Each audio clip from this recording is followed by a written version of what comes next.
Hello.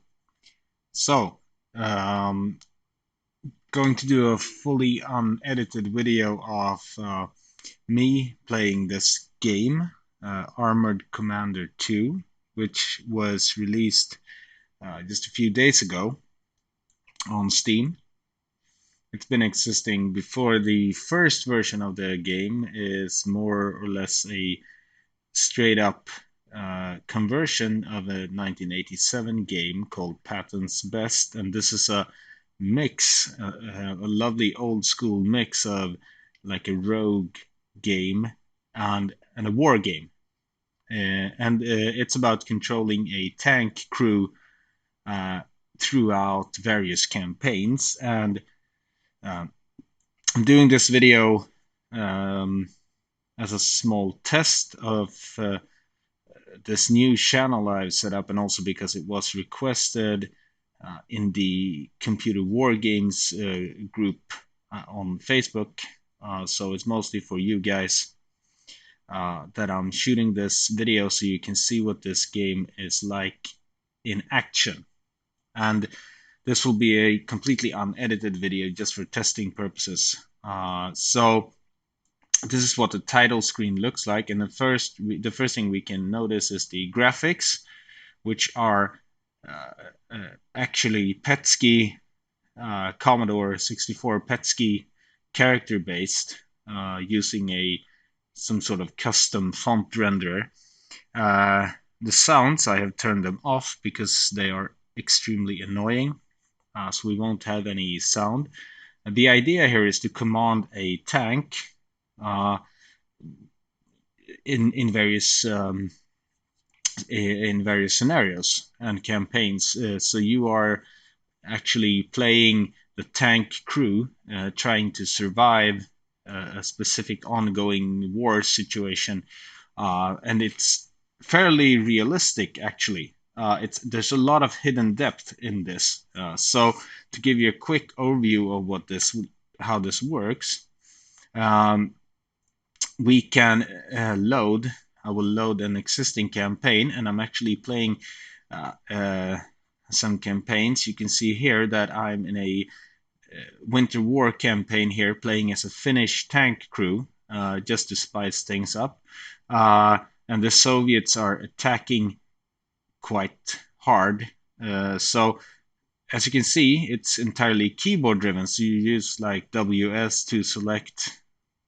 You use the tab key to proceed normally, and escape to back. So you just use the mouse pointer to give you additional hex information. We'll see that as we go along and play. So I will go into uh, the Winter War campaign, pressing tab, and this is your main interface. So here you can see what the game looks like and basically how it works. And this is basically it in terms of interface. So still these lovely petscii characters um, used for drawing the map. And as you can see, the hex information can be seen by using the mouse. So you can see that this is flat terrain, and this is probably, yeah, these are hills, making it harder to travel in that zone, and also adding additional cover. There's a lot of bonuses and things regarding terrain types, which are all included in the about 40-ish something pages manual, which you can read, which details some of the mechanics. This is my lead tank, and you can give it a name. I named it the Sisu, because this is the pride and joy of Finnish tanks.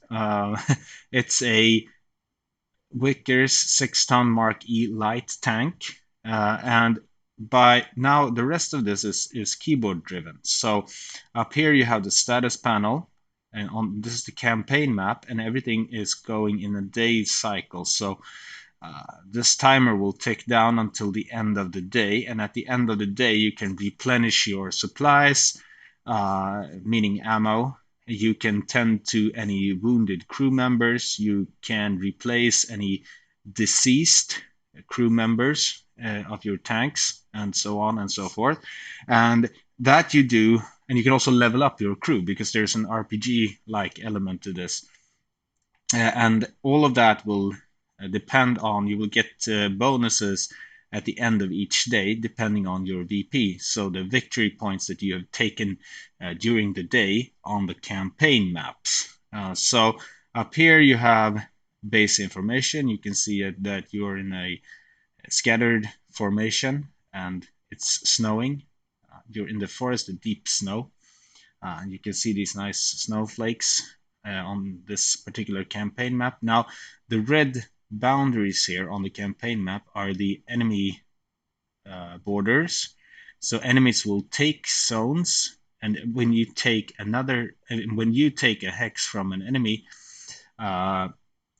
you get VPs, which you can then spend at the end of the day for specifically skills for your crew members. You can purchase skills for when they level up using points, which is from just like any rogue game experience. This looks very much like a Commodore 64 war game in its aesthetics, and it's like I said, it's entirely keyboard driven. So we can see how that works out. So we press 1, 2, 3, and 4 on our numeric keypad. So here on command menu 1, we have our supplies, and then we can press the letters that you see here to do different things. We can add it to we can add ammo to the ready rack, which means that we have a higher percentage chance of a secondary fire action when we are in combat if the ammo is placed on the ready rack, i.e. closer to the gun. Here we have some information on our tank. By the way, we can see that we have a very weak tank. So this is the front armor and this is the side armor of the turret and the hull respectively. And we can see that we have a turret with restricted movement, so we cannot rotate it all the way. And it's a small tank, a small target picture. This is what that means. It's harder for an enemy to hit our tank because it's so small. And it's also a fast tank, so it moves faster, but it's also extremely weak. The rear armor is one less than the side armor. So this is the front and this is the side armor. So we can see that we have practically 0 rear armor. So if we get hit in the rear, that would be bad news. So we have to take very good care of how we are facing the enemy when in combat. And when in combat, it will switch to a different layout. And we'll see that with the combat is actually very, very tactical. It's very deep, which is part of the fun of this game. And then, of course, you will see how long you can survive in the campaign, and you can also name your crew members whatever you want and so on, add a personal touch to it, and see if you can survive with your crew throughout the entire campaign. So now we can, you see here, we have normally you can use cycle ammo type like this. You can switch and add to the ready rack. You can cycle to select the gun.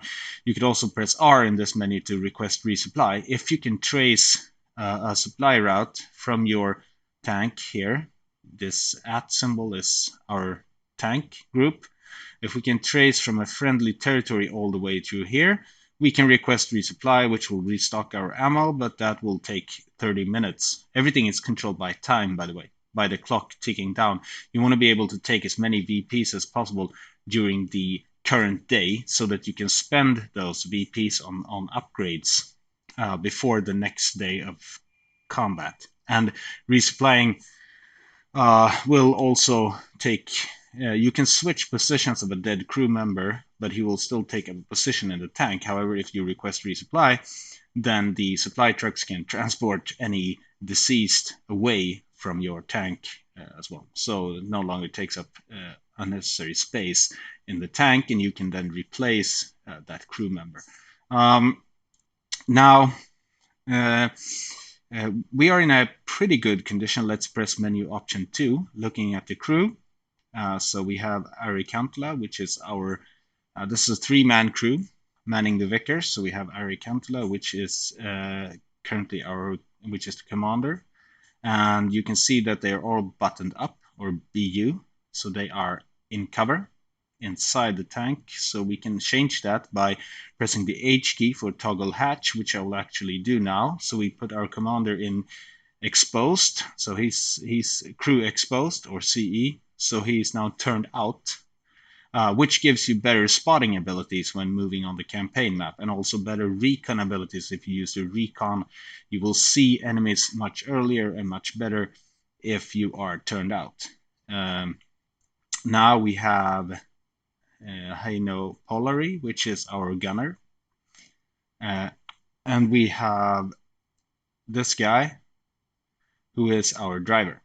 So we can select these. We can also press P to swap positions between each other, or say that one of them were deceased in the tank. If we could swap that guy out, so we could have someone else take over the driving duties, for instance, if the driver is fatally injured, which is a good idea. Otherwise, you're not going anywhere. So by pressing F, for instance, on our commander, we can also bring up our crew member menu, where you can spend these so-called advance points to increase the base skills here, which correspond to different values, different perks, like this is the perception, morale, grit, and knowledge. Knowledge will increase the number of advance points received per VP. Grit will make it so that it's a higher percentage chance of avoiding any serious injuries. Morale is the same, but also affects it affects injuries, but it mostly affects there's a less chance of being stunned when hit with heavy fire. So the crew can get stunned and basically less effective or less efficient.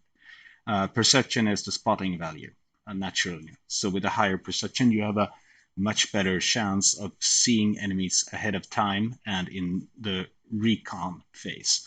So these are, and to that you can add skills. So you have different skills which are described here. You have, this is a national skill which is unique for the Finnish troops, which leads to them they cannot be ambushed, and they are less likely to bog down in snowy terrain, which is very good. This is skills that I have added by purchasing them, so it increases this guy's efficiency when directing the driver. And this is when the hatch is open, slightly increased chance to spot and identify enemy units. Very good to have. And then if we had any advance points, we could have bought new skills. There's a whole skill tree which you can see detailed in the manual, I think, with a lot of skills. This is basically the RPG part of the game, where you keep track of your crew, their fatigue, and see that, make sure that they're not injured, and so on. In the menu option 3 is the movement. So here you can choose to wait in place and await an advancing enemy with the W key, wait and defend. Or you can try to return to base, which is basically trace a route to base.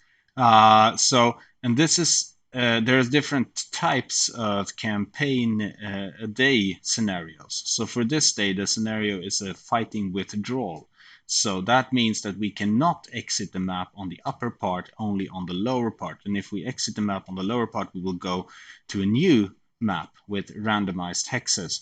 But we cannot exit on the upper part or on the sides, only on the lower part when we are in a fighting withdrawal, meaning the enemy are coming from the top of the map and they are trying to overrun us. Other ones are like advance or counterattack, where you can advance further into enemy territory depending on what your mission for the day is. And here we have the movement directions on the keyboard, where we can move our tank. And if we press right now I'm here, and I'm thinking that the enemy, I would much rather be in these hills here. So if I press C, I will, or Z, depending on your UK or US locality, you can see it traces a route there. If I press it again, it takes it away. I can press C. I can see what the travel time according to this daytime left is to get to this position, depending on the terrain. Now I really want to go into these hills. So, but before we do that, let's press menu option 4, and this is just where you can see what your squad look like. So you can see I am in the commanding tank, and we have 3 other tanks of the same type in our group, and they will fire. They will always move with you in combat, but they will fire and target independently. So it could be that your crew, your squad companions will also take out targets for you, and you can also start losing them. You will get a new full squad at the next day of combat. So now let's move in this direction by pressing the Z key and then pressing Tab, which is confirming the order. See, we are entering an allied held zone, and now we are in the hills. So now we spent a lot of time. So now we are in the hills. So we wait. So we can wait for the enemy here. And there our combat day has ended. And we can see that we fought only 2 battles.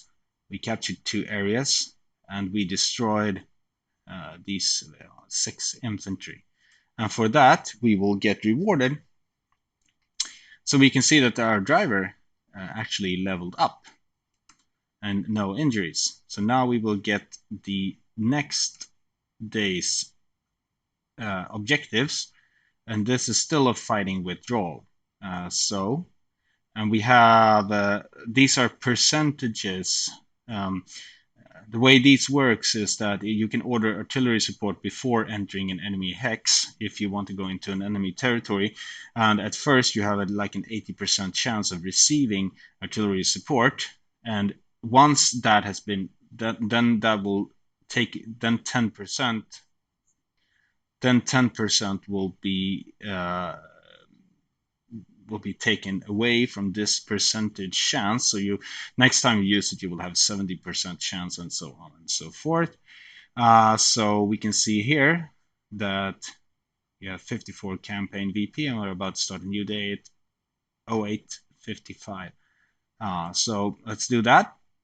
And here is where we prepare for the day. So we can prepare our ammo, our loadout for the day, and we can also alter our ready rack. Like I said, the ready rack is in this case, the 4 shots that are on the special rack closest to the gun, which means that we have a high, if we are using the ready rack in combat and picking ammo from there, we have a much higher chance of being able to shoot again within our assigned turn.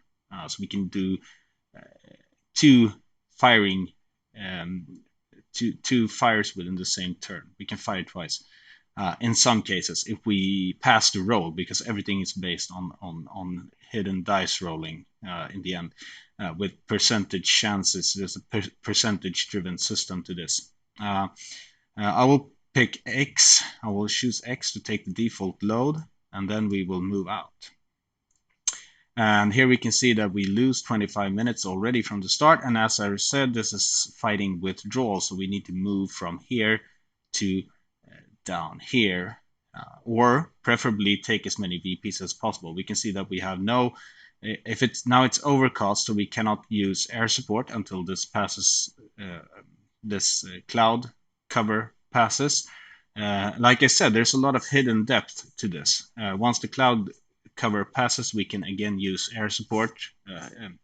But I will just stay in this forest actually and await the enemy, because I'm feisty and I'm ready for a fight. So we remain here, and I know they're gonna come. And now enemy forces have attacked your zone. And now we're switching to the combat mode, which looks like this. Now, in combat is spread across several phases. And then you can see here, these symbols indicate that our tank is, we have 4 tanks, which is our tank group. The at is our own tank. This dash here is the direction of the turret or the main gun.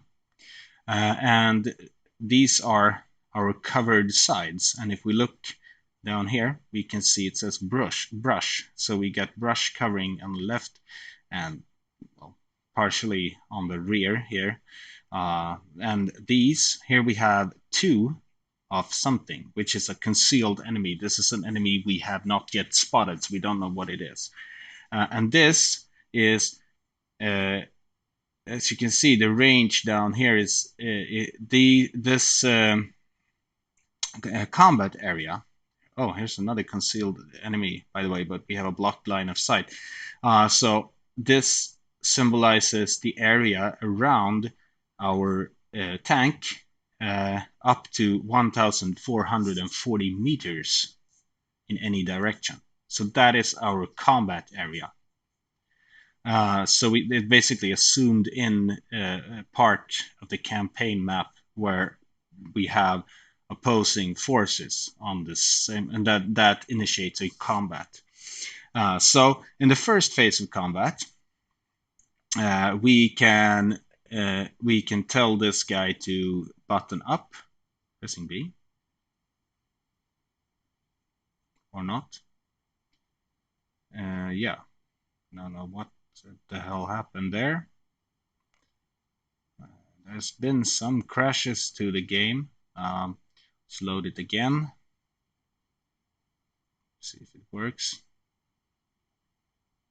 Yep. Okay, so we're back. I've had some crashes. I think we are going. It didn't save, so I think we're going to be back in day 1, right? No, it actually did save. Okay, so it just crashed. Okay, that's interesting. Okay, so in this, okay, so here we can see that sometimes it crashes. This is early access, by the way. So we had a crash. It happens, but as we could see now, it actually keeps track of your progress after, like a rogue, any rogue type game. It actually saves every single thing that happens, but there is no way to load. So you can only previous ones you can only continue from the last spot. So if you die, your campaign is over. And if you're playing with the so-called player commander, if the commander dies, your whole campaign is over, and you have to restart with a fresh set, with a fresh crew and new randomized maps, and do it all over again, which is part of the fun, actually, reliving a new or like experiencing a new story with a new crew. So. Okay, and all of this is, of course, highly randomized. So no 2 playthroughs, even on the same campaign, are ever the same. It's it's randomized a lot, which actually adds to the experience. Now, in this first phase of combat, we can select between our different crew members, and then we can tell them to do various stuff. So we can, and this is dependent on their position. So like if we select our commander here, we can press A and D to switch between different commands. You can see as a commander, he can either he can spot, he can direct the movement, which will give us bonuses when we try to move the tank. So he helps the driver. Or he can direct fire, which means that he tries to spot for the gunner, which adds to our percentages to hit when we are doing. And now you can see that we are also HD here, which it means we are in a hull down position. So we actually have a good position here because it means that our hull is covered by natural obstacles. So our hull cannot be hit. The natural obstacles will absorb all of the hits. So we can only take hits to the turret. Our hull is concealed by natural obstacles, so we are in a hull down position, actually, based on our natural position here on the map, which is very good. So Here we can tell the commander can also use a smoke grenade. We can use first aid on a crew on a fellow crew member. We can swap positions, things like that, in each and every turn. But here, you see the turn times also work against the day clock. So the longer the battle takes, every turn adds up, and then eventually your combat day is over. So you have an incentive to hunt and finish battles in fewer turns because it takes up less time until you can then replenish and level up and so on. So if we go into our driver, actually, if we press F for the crewman member menu, now we see we had an advance point because we, as you remember, we leveled up from the following day, from the previous day. So you can see he has, as a driver, he has some I've added some bonuses, some perks for him, which means that as a quick shifter, he has a higher chance of successfully moving forward or backward, which is one of the driving actions. We can add a new skill for these advanced points, or we can increase his, and we can see that his morale, he's like highly likely to get stunned, which is not good for the driver. So I will spend this point by pressing 2, and I want to increase morale. So I do that and I get 2 additional morale. So he's now up to 3, but he spent his point from the previous day. And we can do that in this combat setting as well. Now, I will actually keep the commander in a spotting position exposed. This is a bit of a gamble because depending on what this is, he could actually take a nasty hit here, but we are in a hull down position. We'll see our gunner. We will tell our gunner to operate. You can see he can do different things as well. He can operate the gun, which is the main gun. He can operate the machine gun. Depending on tanks, the tank type. You also have other slots in other tanks with other unique weapons systems that you can operate, and also unique actions for the different positions.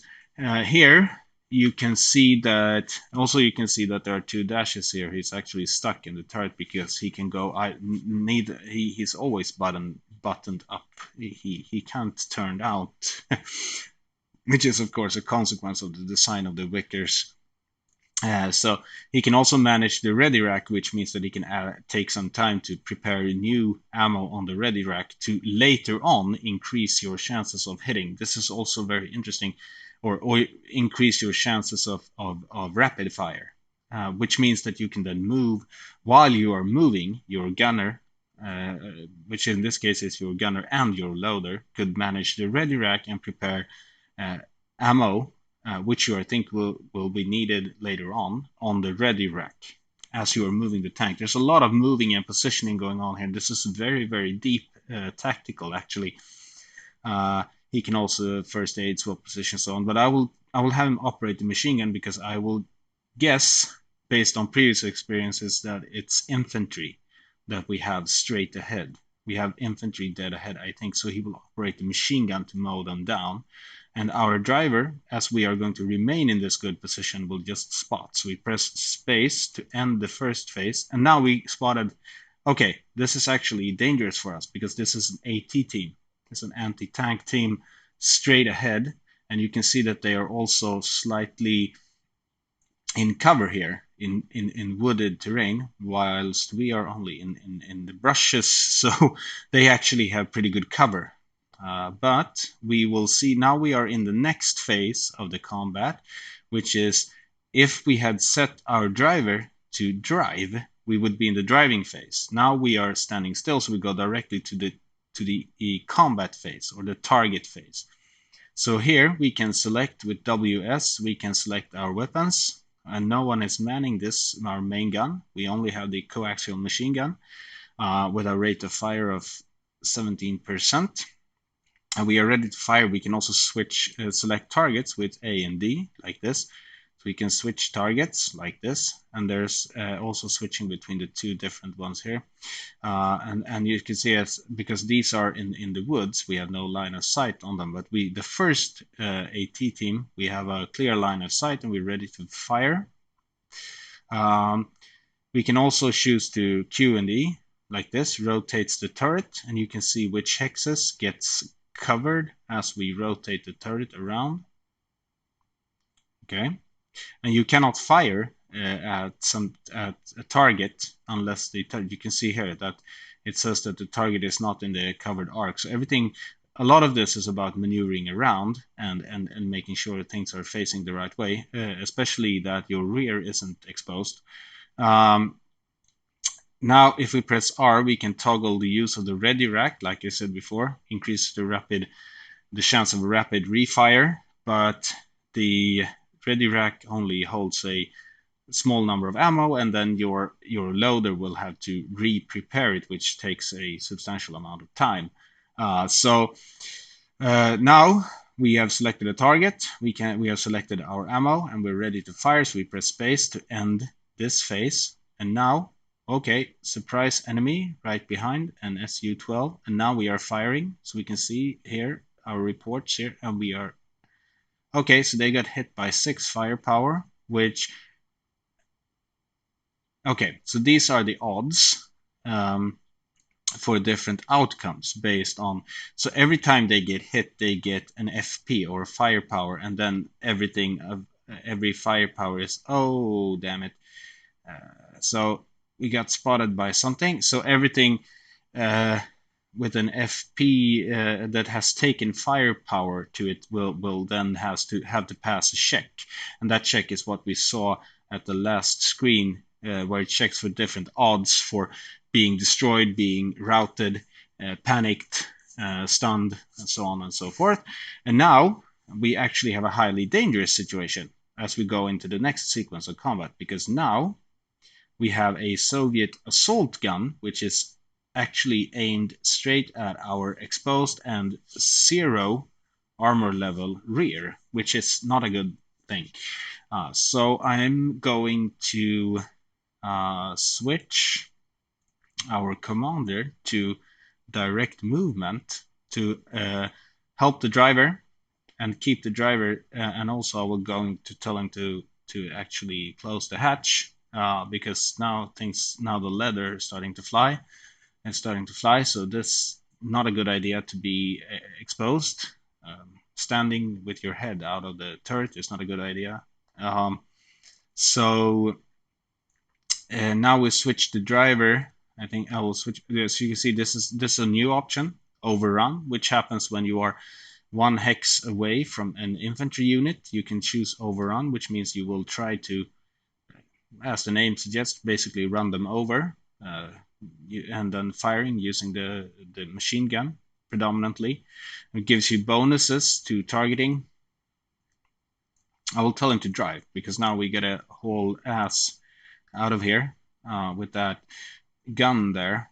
So I will tell him to drive, and then we'll go to the next phase. And now we are in the driving phase. You can see the commands changed. So now we can do, we can go forward or reverse, or we can press A and D to pivot the hull. And as you can see, this map, this actually slightly confused me at first, because this combat map, it doesn't rotate your tank. It rotates. It's always centered on the perspective of view of your tank. So if you press A or D to rotate the hull, meaning to turn your chassis, it will rotate the enemies around you, so that you're always your center of view and your center point of reference is always your own tank. So that doesn't change. Even this means I'm rotating my tank, but that only means that to my crew the perspective is now this, which is quite a clever way to do this actually. It actually, by pressing R, we can reposition in the driving phase, and reposition means that we stay in the same hex. We don't try to leave this hex, but we try to reposition for a different terrain type within the same hex and a different line of sight. So if you have no line of sight of an enemy, you can try to reposition to try to get line of sight. This will of course be detrimental to your chance of hitting in the upcoming firing round as you are moving the tank. Every time you move the tank, you take penalties. So if you try to reposition, you have to be clear that you might not hit the shot in this round, but you might in the next round have another unit come into a better line of sight, or you may wish to try to reposition for another terrain type, which could give you more cover. So that's an order you can give.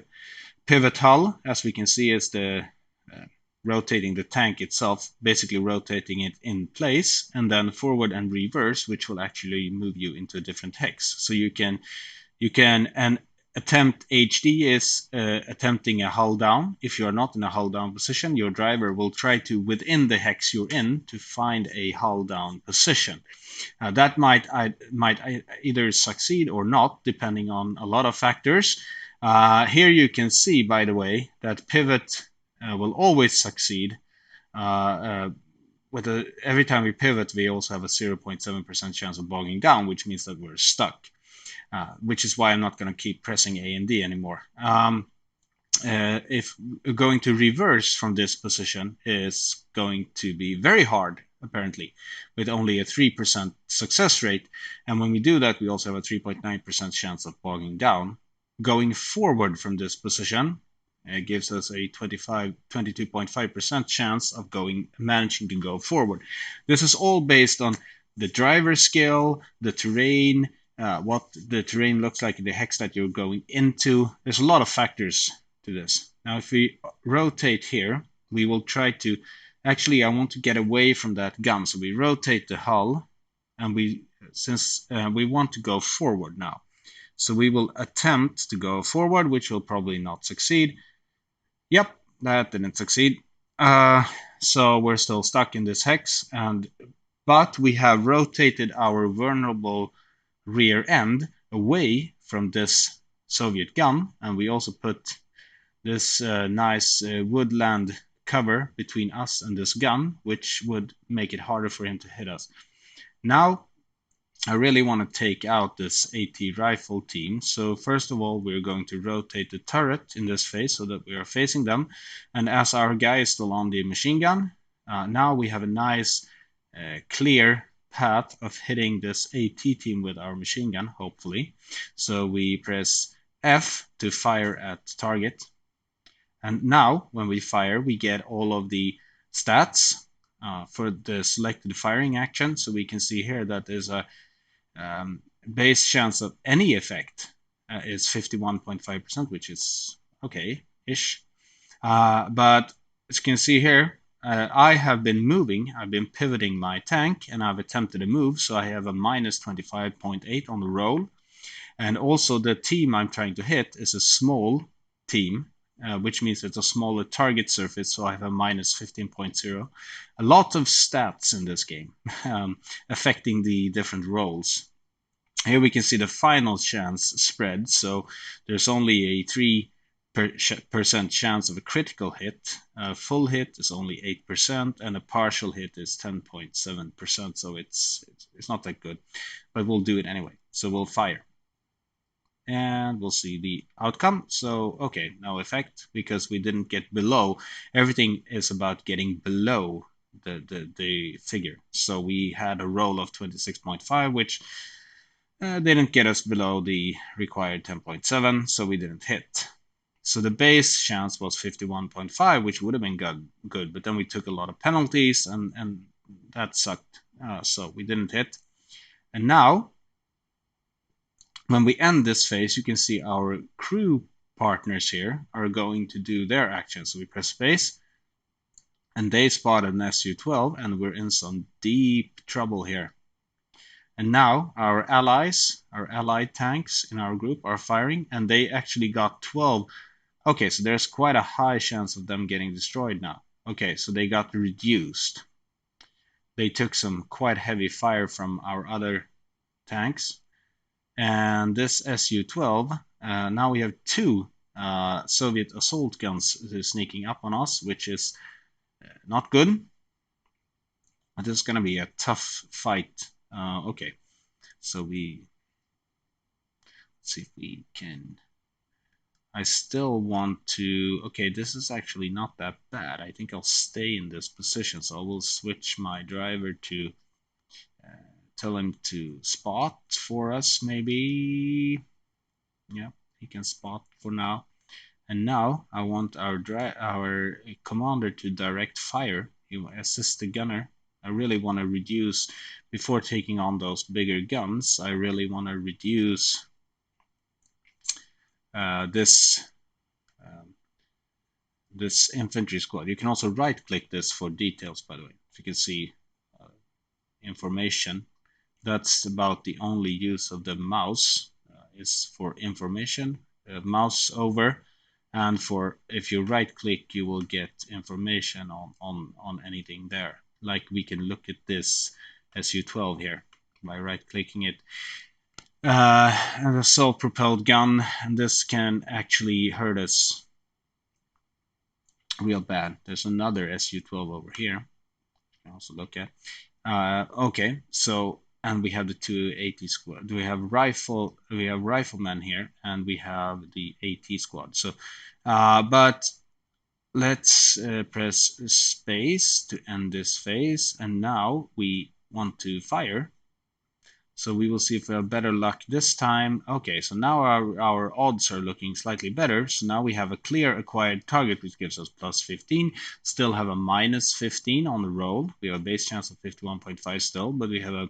This is also dependent on a lot of factors like the commander's abilities, the gunner's abilities, the type of tank, the weapon used, and if there's a gun weapon, that's the barrel length, the barrel type, a lot of factors going into these figures, which you can read about in the manual as well.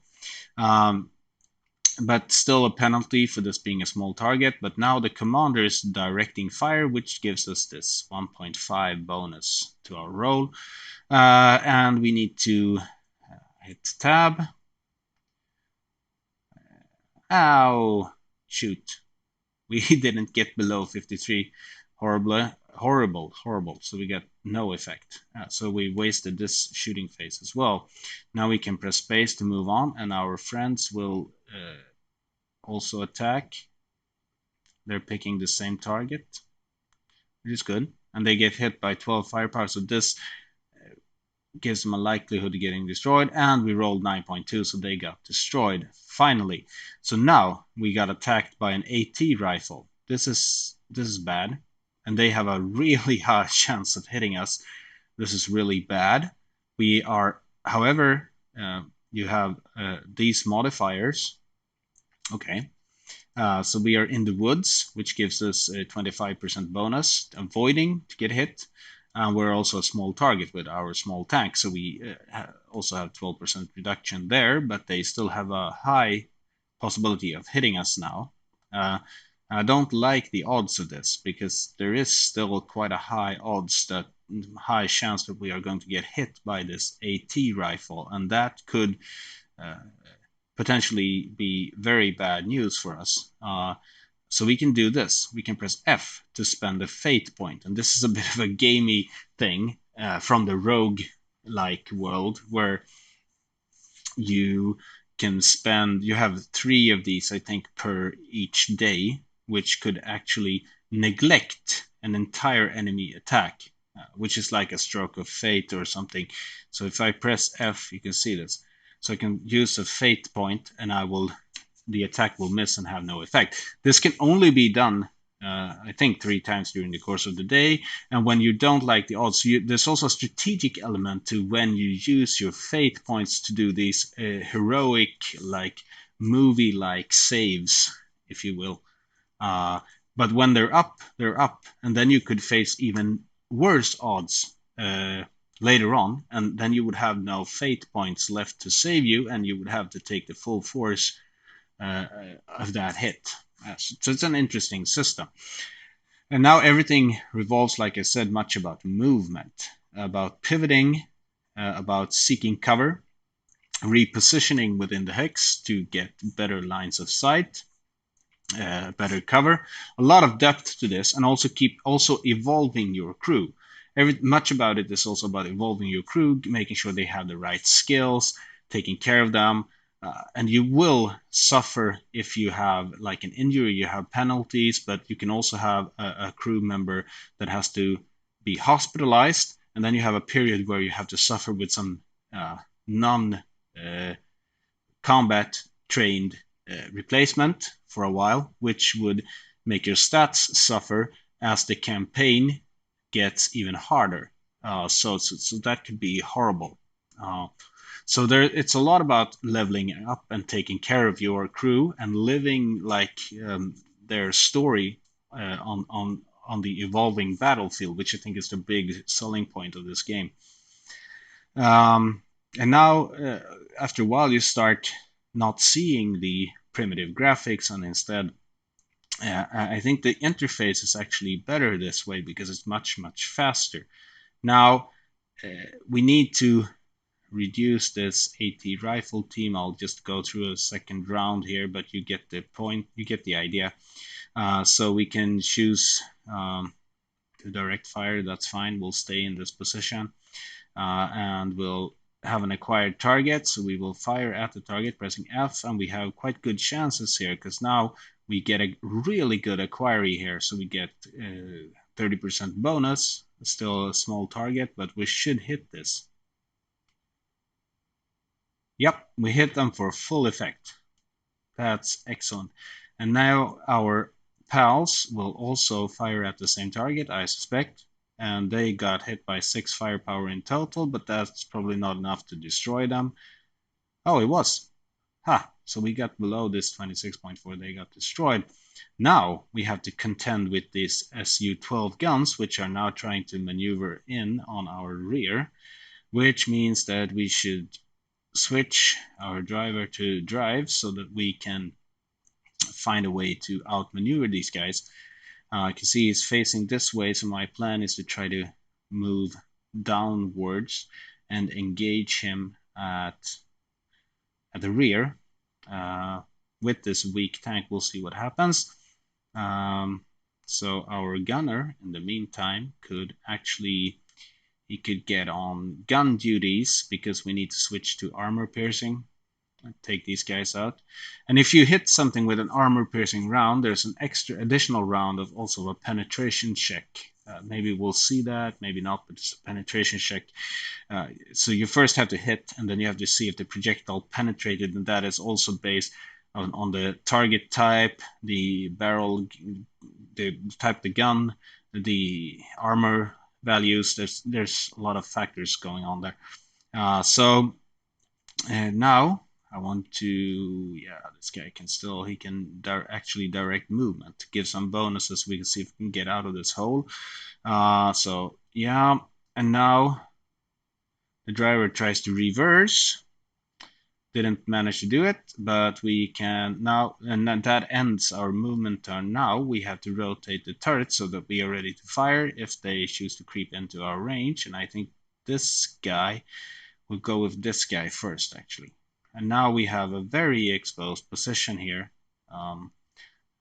We need to pivot our hull because they're on our rear. Okay, so we end this phase, and this is not good. So he's moving to get in on our rear, and now enemy has reinforcements as well. So this is turning out to be a really difficult for us. Okay, so we can, okay, I want to direct movement because, okay, so we will try to, no, we need to, first of all, we need to pivot the hull. So we have these guys to our front here. We still have this new unknown reinforcement unit on our right. That's not good. Still in the woods, so that should give us a bit of cover. So okay, let's see if we try this. If we try to move, now we can try to move forward. I will try to engage these, even with my weak front armor. Okay, so I didn't pass the movement check because I had already rotated. Do you have to keep track of a lot of things, like the terrain and there's a lot of things going on. And as you can see, these hexes have no terrain type, but they actually do. But it's just not visible. You have a lot of different terrain types within the same hex, and you have to reposition to get another one. So if you're not happy with the place you're in within this hex, you have to use the reposition command and tell your driver to reposition to a new place within the same hex, so that you get a new terrain type around you, which could be better or worse, and you also get a new line of sight on the enemy. So that's also a very important strategic consideration. Now would be a good idea to rotate our turret, because I think these guys are trying to get closer to us, and then also switch our weapons so we are ready with AP, which is armor piercing rounds. And we end this phase. Oh, damn it. Okay, so there's a lot of heavy guns around here. A lot of propelled guns, Su-12s, closing in on us. This is bad, because our armor is really weak here. So, okay, let's once again try to direct movements. We get some chance of moving forward, and we did. So now you can see another thing. When we moved forward, the same thing happened here, that it pivoted like the targets and not our tank. It moved the enemies, not our tank, which is also to maintain the same point of view throughout the entire battle. It moves the things around you, but not your own unit. And we can see that we now got we stopped in a woods part of this hex, which is good. So we'll stay there. We won't reposition. And this guy, we have a blocked line of sight, so we might need to reposition anyway. Damn it. So we can't fire at him because we have a blocked line of sight, so we need to reposition. Can we fire at this guy, who's actually now in open ground? That's good for us, but that will mean we will hit him head on, which would probably be more difficult. Smaller target surface, but we'll go A and D. Okay, so we need to rotate our turret first. We do that Q and E, remember? And we're ready to fire. We can actually hit this guy. Okay. And we can try to hit him. But now as we have moved, we will have horrible, yeah, you see our modifiers are extremely horrible here, because we have moved and they have popped smoke, which you can see here, to conceal themselves, which directly takes away. We would have a 72% chance of hit if they, but since they popped smoke, they had a minus 50 penalty to our value. That's horrible. So we actually end up at 0, but then since our gunner is a crack shot, we has a certain skill, we actually get 3, so we always get 3%, but this just sucks. We won't hit this thing, so we might as well cancel. And they have popped smoke, which means that they are concealing themselves here. So we will press space to end this phase, and now our pals are shooting. So why is he attacking that truck with his machine gun? Okay, so he hit for 6 firepower, so that's actually and he actually destroyed it. Okay, so our companion tank actually managed to destroy that pesky gun with his machine gun, apparently.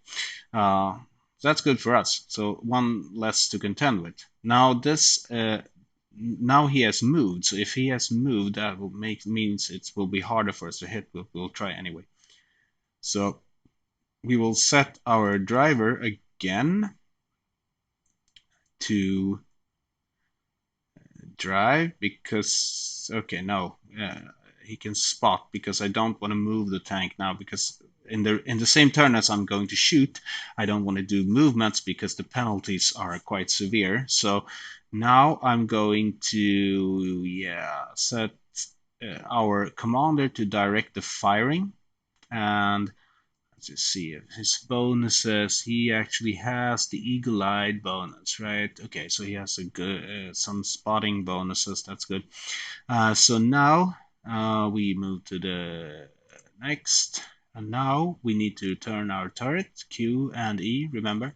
So now that guy is there, but we have no line of sight because he is behind wooden buildings. The little bastard. So we have to either try to reposition later on. Can we fire at the other guy? Maybe. Switch target. Okay, so we can fire on this guy. But now and also we haven't moved. So this means that it could be possible that we have enough. Okay, so that's still horrible. You see, we will take a penalty because we have a short gun here. So we have on this tank, so we will have -12 from that. And he's in the woods, so we automatically get -25 because his cover is good. We rotated our turrets, we get -20. Yeah, this isn't looking very good. So we'll wait. And next round, we will have to tell our driver to reposition. Now our pals are firing with their machine gun still using their machine gun. And now he used an armor-piercing shot, but he missed. Okay, so one of our fellow tanks in our group used an armor-piercing round, but he failed to hit.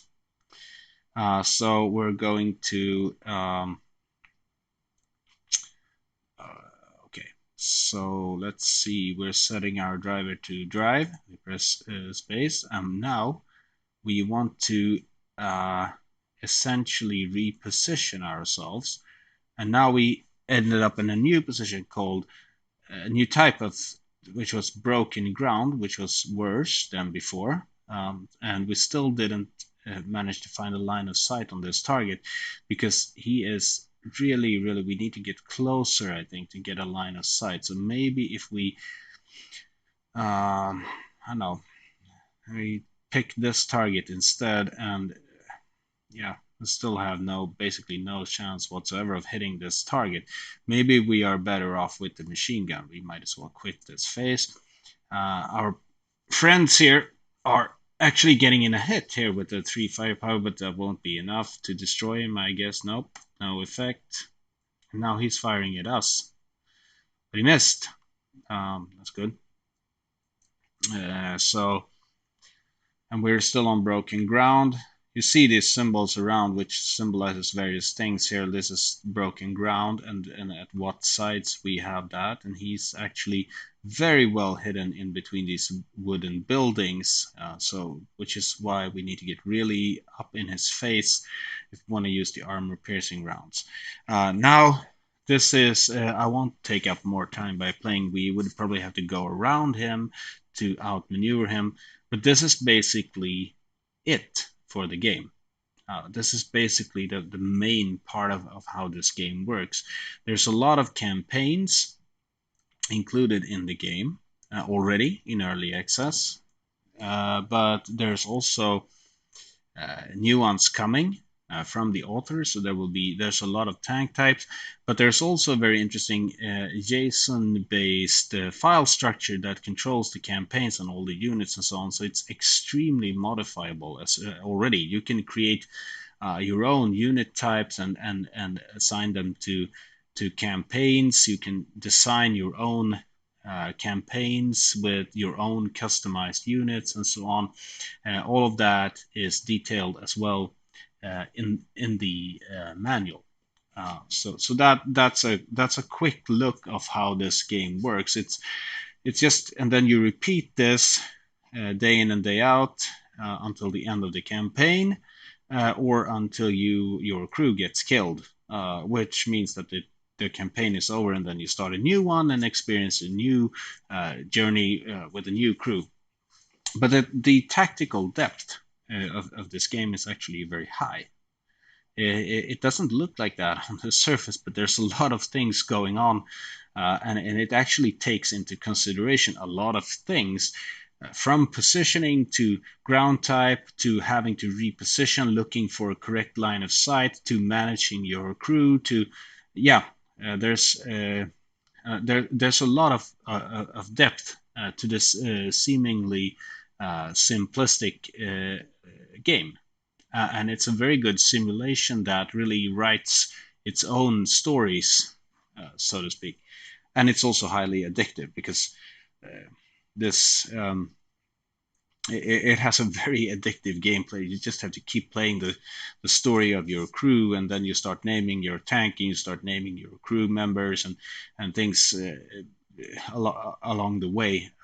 So a great game, and this was my quick look at it.